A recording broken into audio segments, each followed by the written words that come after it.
I was on a panel once, and the gentleman I was with, Mike, mentioned how no one ever gets promoted based on how many times they failed or their failure story.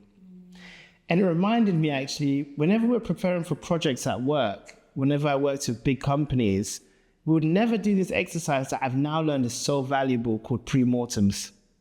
Start with the end in mind and thinking about all of the things that would go wrong in this project. It was under-resourced, there wasn't enough budget, we didn't focus enough on these legal risks, they took longer than we thought.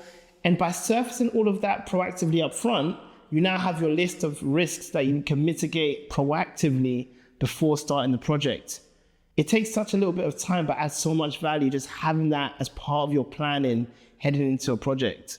And it does also, I think, the other side of if you're ever pitching a project and you're worried about can you get that key stakeholder buy-in, then going in advance and being able to head off at the pass, no, look, we have thought about these things and we're prepared. So it does a level of reassurance. But the other thing psychologically it does is it labels potential fears.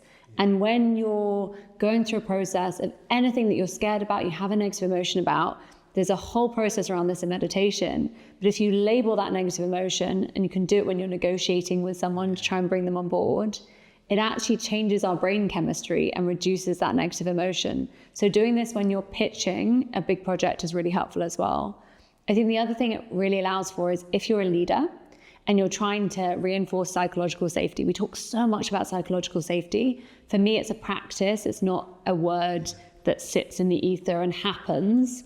It's a practice. And one of the great ways to practice this is ahead of a project that you know is risky, that has inherent uncertainty, where you're asking your team to prove or try something new, laying out to them, what does success look like to you? Not just being that we're right about all our assumptions, it goes to plan, we get the output we want, but what learnings would you value along the way and why? What would that allow you to do? What would excite you about that? And show that excitement.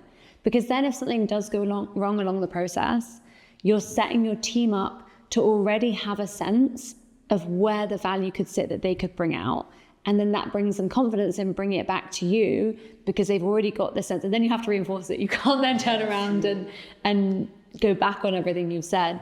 But it can be so powerful. So big for stakeholder management, but also really big for actually managing your team and building that deep, deep sense of trust that they can try something, get it wrong, and there's value in their learnings. Yeah, I feel like this is all about slowing down before speeding up. Mm-hmm.